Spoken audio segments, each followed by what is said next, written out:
تحریر اسدار چودھری۔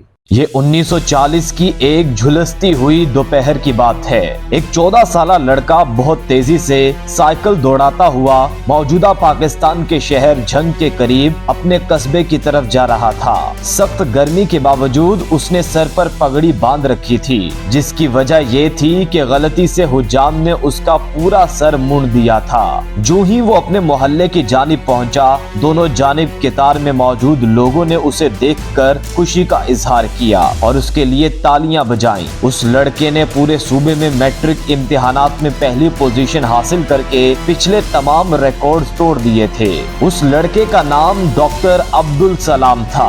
29 جنوری 1926 کو ڈاکٹر عبدالسلام سنتوخ داس ضلع ساہیوال میں پیدا ہوئے۔ ڈاکٹر عبدالسلام کے والد کا نام چودھری محمد حسین تھا۔ وہ پیشے کے لحاظ سے محکمہ تعلیم میں ہیڈ کلرک تھے۔ ڈاکٹر عبدالسلام نے ابتدائی تعلیم اپنے گھر سے ہی حاصل کی۔ ڈاکٹر عبدالسلام کو بچپن ہی سے علم و ادب کے حصول کا فطری ذوق تھا۔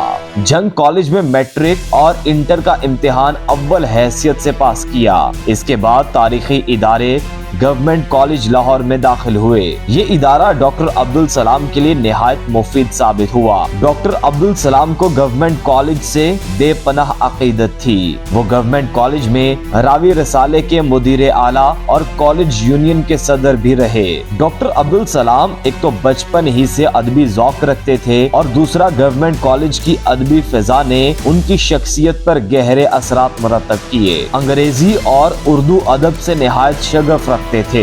مرزا غالب اور علامہ محمد اقبال ڈاکٹر عبدالسلام کے پسندیدہ شاعر تھے۔ ڈاکٹر عبدالسلام نے دونوں شخصیات پر مضامین بھی قلم بند کیے۔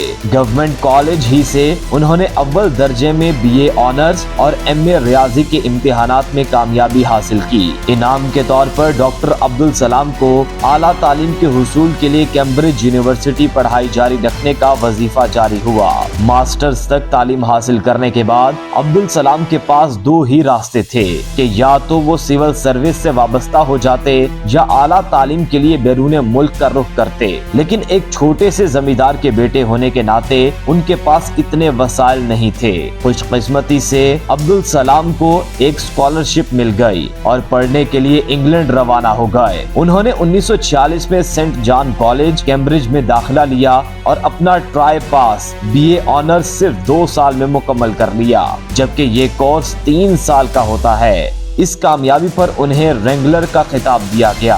کیمبرج میں کوئی ماہر ریاضی کا امتحان فرسٹ کلاس میں پاس کر لے تو اسے رینگلر کہا جاتا ہے۔ ڈاکٹر عبدالسلام کے ڈاکٹریٹ کا واقعہ بھی بہت متاثر کن ہے۔ انہوں نے PhD کے لیے ایک نہایت مشکل مسئلہ منتخب کیا تھا، جس کے تحت میسون تھیوری سے لامتناہیت کا خاتمہ تھا۔ عبدالسلام نے اپنی صلاحیتوں کے بنا پر یہ مسئلہ صرف 3 مہینے میں حل کر لیا، تاہم انہیں PhD کی ڈگری کے لیے 3 سال کا انتظار کرنا پڑا، کیونکہ کیمبرج یونیورسٹی کے قواعد کے تحت PhD کی ڈگری داخلے کے 3 سال کے بعد ہی دی جاتی ہے۔ آخر کار 1952 میں انہیں PhD کی ڈگری مل گئی۔ 1951 میں ڈاکٹر عبدالسلام کو پرنسٹن یونیورسٹی امریکہ میں واقع انسٹیٹیوٹ آف ایڈوانس اسٹڈی کی فیلوشپ دی گئی، جہاں البرٹ آئنسٹائن لیکچر دینے آتے تھے۔ جب عبدالسلام پرنسٹن یونیورسٹی میں پڑھ رہے تھے تو ایک روز ان کی ملاقات آئنسٹائن سے ہوئی، جو سینٹر فار ایڈوانس اسٹڈی میں موجود تھے۔ آئنسٹائن نے عبدالسلام سے پوچھا کہ آپ کس پر تحقیق کر رہے ہیں؟ عبدالسلام نے کہا، میں رینارملائزیشن تھیوری پر کام کر رہا ہوں۔ اس پر آئنسٹائن بولے، مجھے اس میں دلچسپی نہیں۔ چند لمحوں بعد آئنسٹائن نے عبدالسلام کو مخاطب کر کے پوچھا، کیا تم نے تھیوری آف ریلیٹیوٹی پڑھی ہے؟ مجھے اس میں دلچسپی نہیں۔ عبدالسلام نے فوراً جواب دیا۔ ڈاکٹر عبدالسلام 1951 سے 1954 تک گورنمنٹ کالج لاہور کے شعبہ ریاضی کے صدر اور پروفیسر رہے۔ اس دوران وہ شدید تنہائی کا شکار تھے۔ وہاں تحقیق نہ ہونے کے برابر سائنسدانوں سے رابطے نہ تھے اور نہ ہی تازہ ترین ریسرچ کی کوئی خبر تھی۔ دوسری جانب کالج کے سربراہ نے ان کا شاندار تعلیمی ریکارڈ نظر انداز کرتے ہوئے انہیں احمقانہ کام کرنے کو کہا۔ کالج پرنسپل نے عبدالسلام سے کہا کہ اگر درس و تدریس کے بعد ان کے پاس وقت بچتا ہے تو وہ ان 3 کاموں میں سے کسی کا انتخاب کر لیں۔ ہاسٹل کے وارڈن بن جائیں، کالج کے خزانچی کا کا عہدہ संभाल लें या फिर फुटबॉल क्लब के सदर बन जाएं। अब्दुल सलाम को मजबूरन फुटबॉल क्लब का सदर बनना पड़ा। डॉक्टर अब्दुल सलाम ने इंपीरियल कॉलेज लंदन में थ्योरेटिकल फिजिक्स को कोर्स मुतारिफ कराया और 1957 से 1993 तक वहां पढ़ते रहे। कैम्ब्रिज में उन्होंने PMA Dirac, Max Born, Wolfgang Pauli और दीगर अजीम साइंसदानों के साथ तालीम हासिल की और उनकी फिक्र से फायदा उठाया। डॉक्टर अब्दुल सलाम के हिस्से में 1959 में एक और एजाज आया जब वो रॉयल सोसाइटी के सबसे कम उम्र फेलो मुंतखब हुए। उस वक्त उनकी उम्र सिर्फ 33 साल थी। वाज़ेह रहे कि ये सोसाइटी दुनिया में साइंसदानों की सबसे कदीम अंजुमन है। 1950 के अशरे में प्रोफेसर अब्दुल सलाम पाकिस्तान जाते रहे क्योंकि वो साइंस पॉलिसी पर हुकूमत के मशीर थे और 1961 में उन्हें सदर पाकिस्तान का मशीर खास बराए साइंस बनाया गया था। इस दौरान उन्होंने पाकिस्तान में साइंस और टेक्नोलॉजी के फरोग में नुमाया किरदार अदा किया और मुल्क में Pakistan space and upper atmosphere research commission Sparco जैसा इदारा कायम किया। डॉक्टर अब्दुल सलाम को रॉयल सोसाइटी के कम उम्र तरीन फेलो का एजाज भी हासिल है और उस वक्त उनकी उम्र सिर्फ 33 साल थी। 1973 में लाहौर में इस्लामी सरबराही कॉन्फ्रेंस के मौके पर अब्दुल सलाम ने तमाम इस्लामी ममालिक पर मुश्तमिल इस्लामी साइंस फाउंडेशन का तस्वुर पेश किया।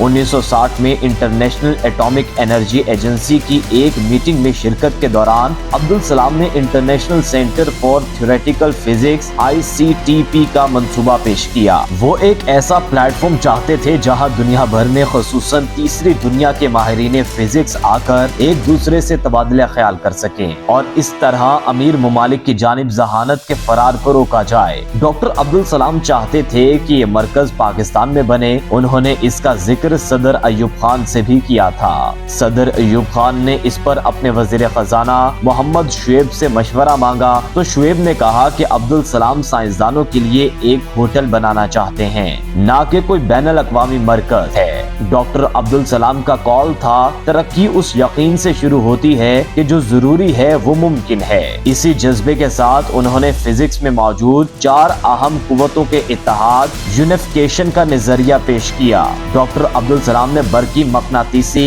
इलेक्ट्रोमैग्नेटिक और मरकज और कमजोर न्यूक्लियाई कुव्वत वीक न्यूक्लियर फोर्स को रियाजी के जरिए एक साबित किया। दोनों कुव्वतें इंतहाई बुनियादी हैं लेकिन अपनी नौयत में मुख्तलिफ हैं और डॉक्टर अब्दुल सलाम ने 2 कुव्वतों को एक करार देकर इसे इलेक्ट्रो वीक फोर्स का नाम दिया। ये काम आजादाना तौर पर 2 अमेरिकी साइंसदानों प्रोफेसर स्टीवन वाइनब्रिंग और शेल्डन ली ग्लाशो ने भी अंजाम दिया। इस नजरिए के तहत तीनों साइंसदानों ने W और Z बोसोन जर्रात की पेशगोई की थी। जल्द ही इसकी तजर्बाती तस्दीक उस वक्त हो गई जब प्रोफेसर कार्लो रूबिया ने यूरोप के एटमी तहकीकी मरकज की खास मशीनों पर तजर्बात के दौरान ये नुमाइंदे जर्रात दरियाफ्त कर लिए और उन्हें अपने साथी साइमन वॉन के साथ 1984 में फिजिक्स का नोबेल इनाम दिया गया। उम्र के आखिरी हिस्से में बीमारी के बावजूद डॉक्टर अब्दुल सलाम काम करते रहे और उन्होंने आला मयार के तहकीकी मकालात भी तहरीर किए। उन्होंने चार्लटी और जिंदगी की इब्तिदा, gravity, superconductivity, symmetry, proton के जवाल, फर्म्यून जर्रात और साइंस और इंसानी तरक्की पर रिसर्च पेपर्स पेश किए। 1979 में डॉक्टर अब्दुल सलाम को 2 अमेरिकी माहिरीन स्टीवन वाइनब्रिंग और शेल्डन ली ग्लाशो के साथ नोबेल इनाम से नवाजा गया। डॉक्टर अब्दुल सलाम ने इस अहम तकरीब में शेरवानी और शलवार का कौमी लिबास ज़ेब-ए-तन किया और सर पर पगड़ी पहनी। उनकी ख्वाहिश पर उन्हें नोबेल इनाम वसूल करने के बाद उर्दू में तकरीर करने की इजाजत दी गई। फिजिक्स में फितरी कुव्वतों के इत्तेहाद के अलावा डॉक्टर अब्दुल सलाम का एक और जुनून था और वो था दुनिया भर के साइंसदानों को यकजा करना। वो अक्सर कहा करते थे कि साइंस इंसानियत की मुश्तरका मिरास है। 1964 में डॉक्टर अब्दुल सलाम ने international centre for theoretical physics की बुनियाद रखी। हुकूमत इटली ने उसके लिए फराग दिलाना मदद की और ट्रेस्टे के खूबसूरत शहर में कायम इस मरकज के लिए आज भी ताउन कर रही है। इसके अलावा यूनेस्को और international atomic energy agency IAEA का इश्तराक भी हासिल है। इस मरकज का मकसद ये है कि तरक्की पजीर और तरक्की याफ्ता ममालिक के साइंसदान एक मुकाम पर जमा होकर अपने तजर्बात और इल्म का तबादला कर सकें, ताकि न सिर्फ इल्म की नई राहें खुलें बल्कि गरीब ममालिक के साइंसदानों की तरक्की याफ्ता दुनिया तक मुंतकली को भी रोका जाए। 1973 में लाहौर में इस्लामी सरबराही कॉन्फ्रेंस के मौके पर अब्दुल सलाम ने तमाम इस्लामी ममालिक पर मुश्तमिल इस्लामी साइंस फाउंडेशन का तस्वुर पेश किया। इसके अलावा ये सेंटर मुख्तलिफ साइंसी और इल्म तक रसाई के आउटरीच प्रोग्राम भी मुहैया करता है, जिनका खास हदफ तरक्की पजीर ममालिक के साइंसदान होते हैं। ICTP में हर साल 60 से ज्यादा कॉन्फ्रेंस और सेमिनार्स के अलावा लातादाद वर्कशॉप मुनक्किद होती हैं। हर साल हजारों माहिरीन और स्कॉलर्स ICTP का दौरा करते हैं, क्योंकि इदारा उन्हें सफर की ग्रांट भी फराहम करता है। डॉक्टर अब्दुल सलाम 1964 से 1993 तक ICTP के बानी सरबरा रहे। फिजिक्स अब्दुल सलाम का इश्क रहा, लेकिन साथ ही उन्हें शिद्दत से ये एहसास था कि तीसरी दुनिया के माहिरीन को एक प्लेटफॉर्म भी मुयस्सर आ जाए जहां वो अपनी इल्मी तन्हाई को दूर कर सकें। इसलिए उन्होंने third world academy of sciences TWAS की बुनियाद रखी और इसका मरकज भी ट्रेस्टे में वाक़ है। ये एकेडमी तरक्की पजीर ममालिक के इदारों और स्कॉलर्स को ग्रांट्स और फेलोशिप्स फराहम करती है और साइंसी मंसूबों की सरपरस्ती भी करती है। डॉक्टर अब्दुल सलाम ने 21 नवंबर 1996 को ऑक्सफोर्ड में आखिरी सांसें ली।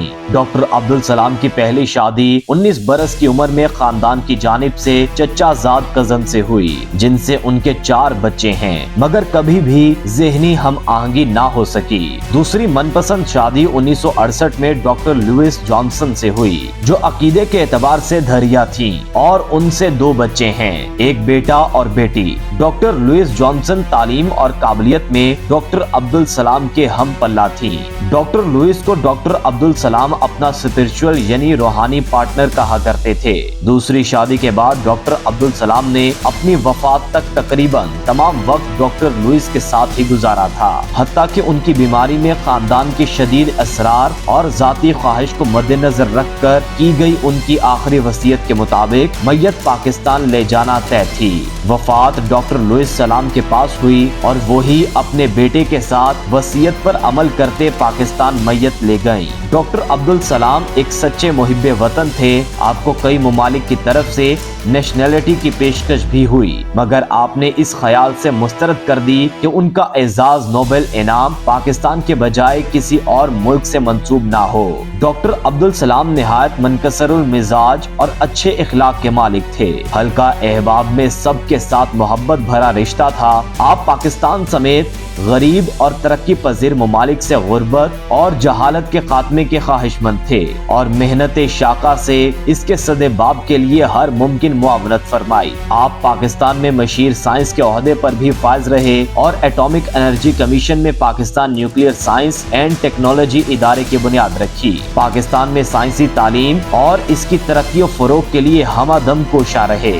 आपका दिमाग साइंसी उफकार की मौजू इमाजगा था। आप पाकिस्तान को दुनिया के रूबरू देखने के ख्वाहिशमंद थे। पाकिस्तान में तमाम साइंसी तनाज़रात में आप बिलावास्ता और बिलवास्ता तौर पर मुंसलिक रहे, मगर मुकाम अफसोस है कि बाद में आपके हमा जहद शख्सियत से इस्तेफादा ना किया गया, बल्कि अक्सर काम मुस्तरद कर दिए गए। कैम्ब्रिज में आपने कई हैरान कुन तहकीकी मकाले लिखे।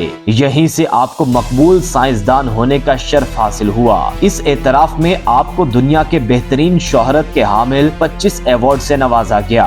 डॉक्टर सलाम दुनिया के बेहतरीन तालीमी इदारे कैम्ब्रिज और इंपीरियल कॉलेज लंदन में प्रोफेसर भी रहे। डॉक्टर अब्दुल सलाम साइंस के फरोग और इसकी तरवीज के लिए बहुत मुतहरिक इंसान साबित हुए। जिस तरह सर सैयद ने मुसलमानाने हिंद को नए उलूम से रोशनास करवाने और उनके हुसूल के लिए तालीमी इदारे अलीगढ़ यूनिवर्सिटी कायम किए, इसी तरह अब्दुल सलाम की रूह भी किसी ऐसे ही इदारे के मुंतजिर थी। परहेज हुद भाई के बकौल डॉक्टर अब्दुल सलाम का सबसे अजीम कारनामा, जिस पर वो नोबेल इनाम के मुस्तहिक थे, इटली के शहर ट्रेस्ट में international centre for theoretical physics ICTP जैसे तहकीकी इदारे का कायम करना था।